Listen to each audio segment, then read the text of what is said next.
من در این شهر غریبی خار و زارم آچه جان، خسته و بیچاره و آزرده حالم آچه جان.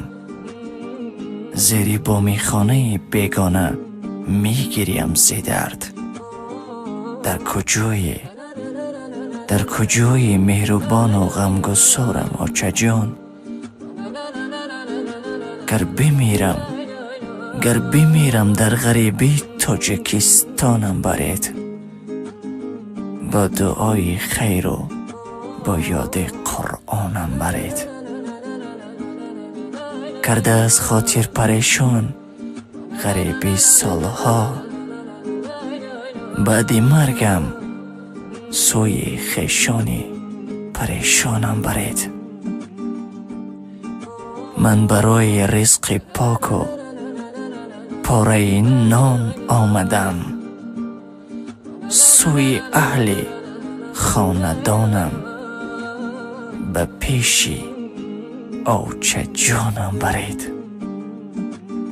هوا سرد است و بارانی است، دلم میل وطن دارد. مثال مرغ آسمانی دلم میل چمن دارد. خدایا صبر و طاقت ده در این ملک غریبانه. غریب اندر دلش درد و به سرچشمان غم دارد. شکر در کام او زهر است، زی پزمانی و سرسانی به امید وطن در دل هزار فکر به سر دارد. تمام بار دنیایی ندارد قیمت کاهی در آن خاکی که دلبندش برای نظر دارد. مشو ناامید الا دوستم، مسافر بچه تاجیک. بدان شام غریبی هم به خود صبح دیگر دارد. ای هم قدم و هم نفس و هم وطن من، ای پاره ببریده ز اقسام تن من. ای آن که رود نام تو در این سخن من، ای آن که به من نزدیک و دور زمن من. عمریست پی برده نام در بدر تو، با قسمت شوریده خود سر به سر تو. بی پیشه و بی توشه به راه سفر تو. برگرد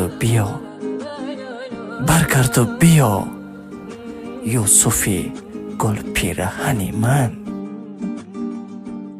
درد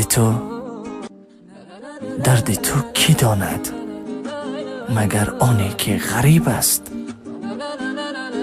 به درد تو هم خانه و دیدار طبیب است. نومید مشو لحظه دیدار قریب است.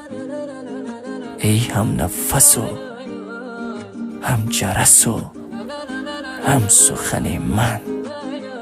در ملک غریبی ها آیم بدرت مادر. دورم ز کنار تو آیم ببرد. مادر این بود یک چند شعر در وصف غریبی. باقی الله مهربان همتان را نگهبان باشد. آمین.